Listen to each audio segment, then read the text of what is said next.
Binge Audio. Attention, cet épisode comporte des descriptions de scènes qui peuvent être choquantes.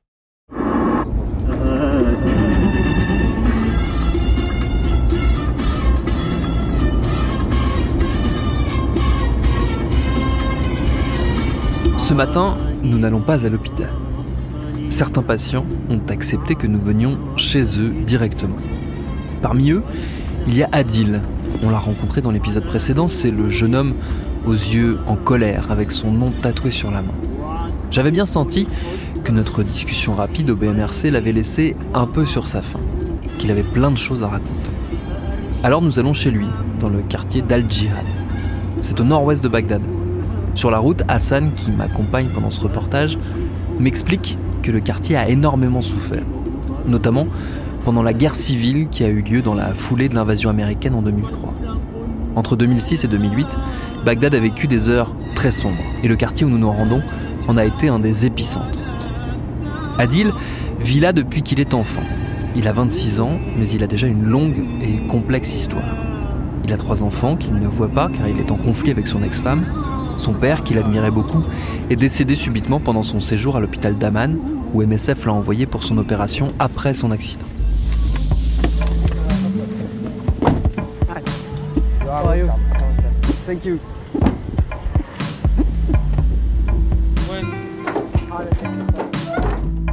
Il nous accueille, souriant, avec un maillot du Barça. Sa mère s'installe, l'air inquiet, dans un coin du salon où nous sommes reçus. Les fenêtres sont calfeutrées. Il fait très sombre. Les murs sont fissurés, la maison est très abîmée, et on sent qu'Adil est au bord de la rupture. Depuis 2003 jusqu'à aujourd'hui, ni l'Irak ni la jeunesse irakienne n'ont vécu de beaux moments. Depuis l'invasion américaine, puis la guerre civile, puis l'exécution de l'ancien président Saddam Hussein, c'est comme ça. Les conflits entre sunnites et chiites, la répression menée par le gouvernement irakien, toutes ces choses dont nous avons souffert, ça met une pression énorme sur les jeunes, surtout sur les jeunes hommes. Les jeunes ont beaucoup souffert parce qu'il n'y a plus de travail, que ce soit dans le public ou dans le privé. On est aussi nombreux à avoir dû arrêter nos études et renoncer à nos rêves à cause des différentes guerres. On se retrouve sans diplôme, au chômage et assis à la maison, et c'est le lot de centaines de jeunes Irakiens. Moi, je suis dans la famille qui a vu le plus d'accidents, y compris des meurtres et des attentats. Une fois, j'étais devant la maison, et 3 obus de mortier sont tombés. C'était terrifiant. Mais heureusement, ils ont explosé en l'air, et aucun éclat d'obus ne m'a touché cette fois.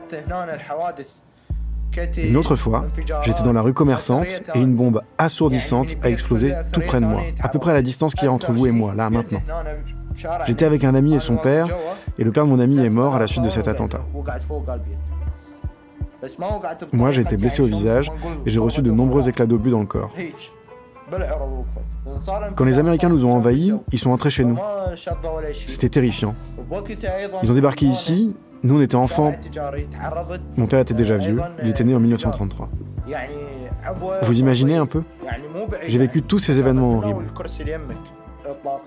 Et quand l'État islamique est entré en Irak, je me suis engagé volontairement pour soutenir les soldats. J'étais dans les services logistiques pour livrer des vivres et des armes sur le front. J'ai vécu ce que ça fait, des missiles qui tombent près de nous. Les bombes derrière notre maison. L'armée un peu partout. Les milices religieuses. Je n'ai pas eu une belle vie de 2003 maintenant. Ça fait 19 ans. Je vis et j'attends de connaître enfin un peu d'apaisement. J'attends et je me demande s'il y a un sens à tout cela. C'est quoi la vie de la jeunesse irakienne aujourd'hui ? J'ai 26 ans et voilà ma situation actuelle.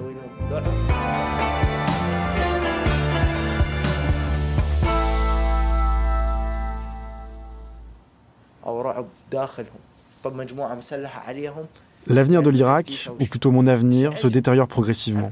Par tous les aspects, rien ne progresse. L'économie ne se développe pas. Je souhaite quitter l'Irak, mais j'aime beaucoup mon pays. Si je n'aimais pas mon pays, je n'aurais pas de photo de l'Irak, son drapeau et la carte de l'Irak dans ma chambre. Regarde, j'ai même un collier qui a la forme du pays. Je suis fier d'être irakien et je suis fier de notre civilisation et de notre histoire. Je veux que l'Irak redevienne comme avant. Je veux que le monde respecte ma nationalité et mon identité irakienne. Auparavant, on respectait les Irakiens partout dans le monde, et maintenant c'est fini. L'armée irakienne était autrefois la première du monde arabe et la quatrième de la planète. En 1 heure, une province entière s'est retrouvée occupée et un quart de l'Irak envahi. Tout ça pourquoi? Des millions de martyrs, leurs photos accrochées dans les rues de Bagdad et partout dans le pays. Tout ça pour du pétrole, pour des ressources naturelles et des matières précieuses. Prenez tout en Irak, mais laissez-nous vivre en paix. Ça fait un moment que j'essaie de partir. J'ai demandé l'asile 1000 fois, j'ai fait une demande auprès des autorités du Canada, mais personne ne m'a entendu. Pourquoi les jeunes ont-ils émigré en masse entre 2014 et 2015? Parce qu'ils cherchent une patrie. Si nous sortons dans la rue, nous nous sentons comme des étrangers dans notre propre pays. La police et l'armée passent leur temps à nous harceler. Quand j'étais hospitalisé à Amman, après mon accident, je suis resté 7 mois. Je me promenais dans les rues, je flânais autour d'Amman, partout en Jordanie, et la police ne m'a jamais arrêté ni demandé mes papiers. Ça n'arrive qu'ici, en Irak. Et je me sens comme un étranger. Je veux juste vivre. Fin 2015, j'étais sur le point de quitter l'Irak, mais ma femme de l'époque ne l'a pas accepté. Ma famille m'a dit « Nous ne voulons pas que tu partes, nous n'avons personne d'autre que toi, tu es notre fils unique. » J'ai tout perdu dans la vie, et il ne reste que ma mère. Il y a quelques semaines, elle a été attaquée à la maison. Elle a été tabassée. Je soupçonne la famille de mon ex-femme avec qui je suis en conflit. Depuis, je ne dors plus. Je somnole ici dans le salon et regarde, je me couche avec ça. Une hache et des couteaux. C'est pour me protéger après tout ce qu'on a vécu. C'est ce qui m'affecte le plus, la violence et l'absence de sécurité. Dès que je pars de la maison, peu importe l'endroit où je vais, j'ai peur. Si je sors m'acheter des cigarettes ou faire des courses, je ferme la porte de la maison à clé et je laisse ma mère enfermée dans la maison comme un chien dans une cage. Ça me fait mal de vous dire ça. Qu'est-ce que l'Irak a fait pour nous? Mon souhait maintenant, c'est de partir d'ici. Même si c'est ma maison, je n'en veux plus. Je veux partir pour pouvoir avoir un avenir. Pour que ma famille ait un avenir.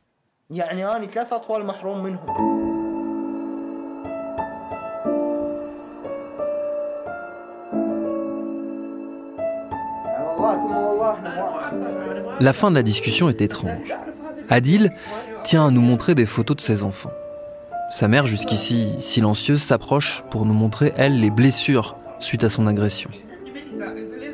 Elle est très agitée, elle pleure beaucoup. Adil et elle nous font comprendre qu'ils n'en peuvent plus.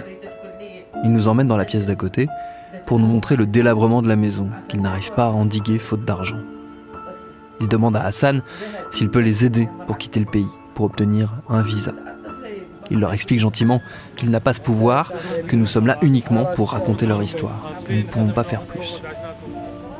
Adil nous raccompagne, il est souriant à nouveau, mais la colère dans ses yeux n'a pas bougé.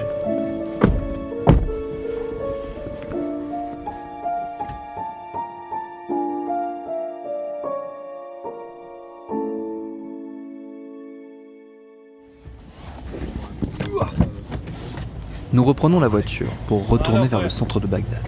Nous allons chez Amir, un patient que nous n'avons pas encore rencontré. Il a 22 ans.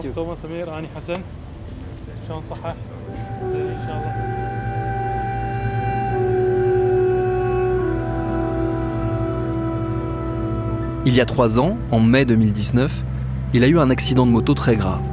Il a passé de longs moments à l'hôpital. Et il incarne la problématique qu'on a déjà eu l'occasion d'évoquer, celle de ces patients opérés, certes, mais laissés sans accompagnement ni rééducation, qui se retrouvent coincés dans leur processus de guérison. Sa famille comptant également beaucoup sur lui pour vivre, il a dû composer avec la pression des difficultés financières. Aujourd'hui, ça va mieux. Il est grand, il est costaud, il est souriant, il a l'air plein de vie. Et l'ambiance chez lui est très différente de celle de chez Adil. La maison est ancienne, mais elle est bien tenue, lumineuse. L'un de ses frères nous accompagne avec son fils, et leur mère, elle aussi, nous rejoint. Elle est très intéressée par notre présence. Et pour cause. Elle a aussi plein de choses à nous dire. car la famille revient de loin et n'est pas encore totalement sortie d'affaire.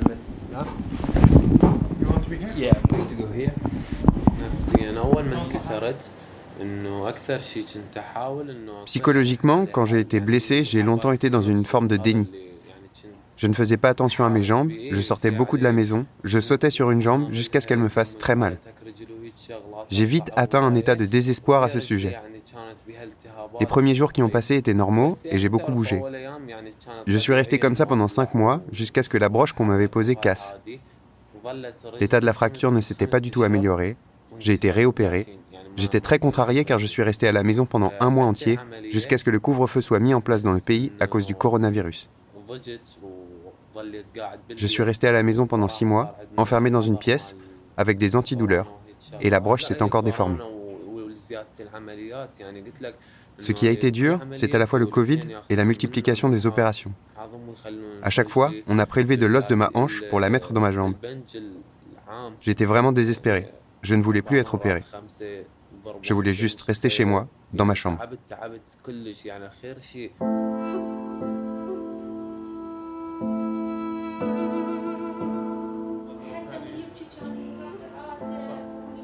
Il m'a dit « je veux mourir ». Il a sombré, il a voulu se suicider. J'ai sombré avec lui jusqu'à l'arrivée de Médecins sans frontières grâce à Dieu. Même quand il pleurait, il se cachait. Un jour, il est tombé par terre, il a refusé qu'on l'aide, et quand je lui ai dit « qu'est-ce qu'on peut faire pour t'aider ?», il m'a répondu « laisse-moi tranquille, laisse-moi, laisse-moi ». Il a toujours été très indépendant. Il comptait juste sur lui-même et n'a jamais supporté qu'on l'aide financièrement. Quand il s'est retrouvé coincé à la maison, il était très fatigué et n'acceptait pas que je parle de nos problèmes d'argent. Il avait l'habitude de me dire de le laisser mourir. Maintenant, il s'épuise au travail et il ne dort que 4 heures par nuit. La situation est très dure. C'est vrai, Amir ne dort que 4 heures. Maman. Non, c'est un déchirement pour moi et ça pèse très lourd sur mon moral. Il travaille en permanence et je m'inquiète pour lui. J'ai proposé de trouver moi aussi un travail pour que son anxiété diminue.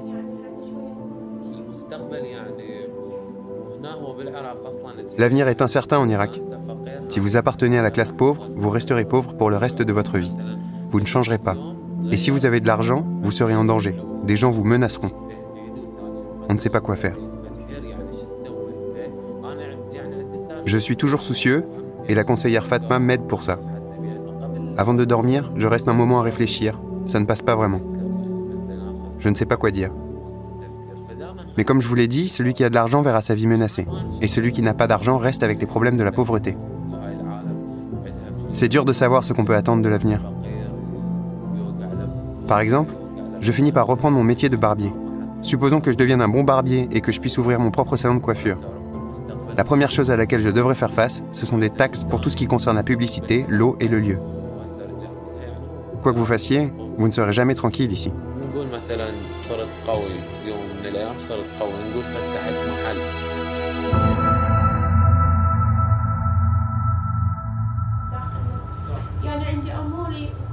Mon fils paye le loyer du mois et le mois suivant, il paye pour tout.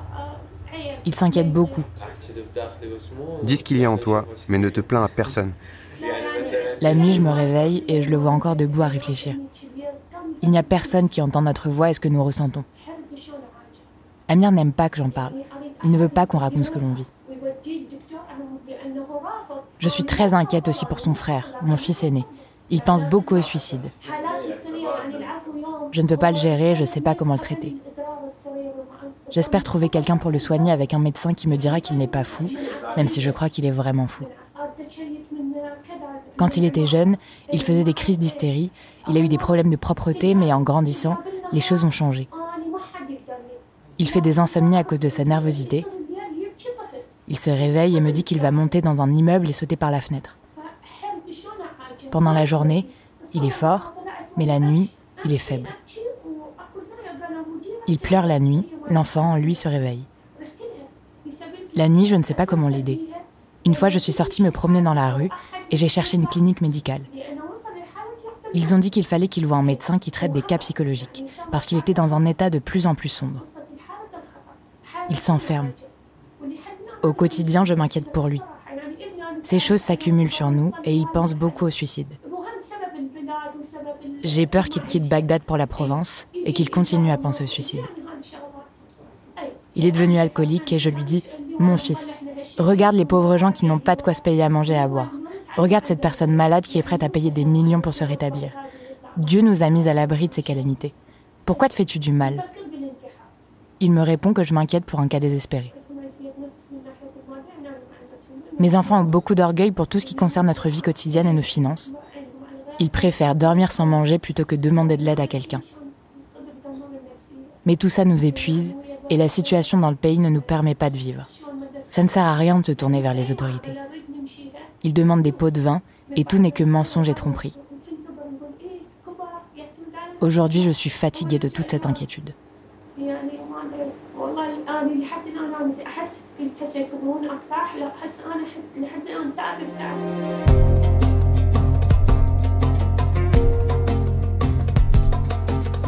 L'un des médecins que j'ai rencontré pendant ce court séjour à Bagdad m'a confié que, selon lui, le pays tout entier était en état de stress post-traumatique. C'est la principale difficulté. Comment réparer un pays sans réparer celles et ceux qui le composent ? L'idée que ça passera nécessairement par une phase de prise en charge des esprits et pas uniquement des corps commence à infuser. En quittant la maison d'Amir, son autre frère, celui qui nous écoutait attentivement pendant la discussion, nous a dit que lui aussi, des soins psychologiques, ça le tenterait bien. Il y a encore quelques années, cette conversation aurait sans doute été impossible. Et si la question de la santé mentale commence à faire son chemin dans les maisons, dans les rues, dans les quartiers, à sortir des hôpitaux et des salles de soins, c'est peut-être le signe que la reconstruction est lancée.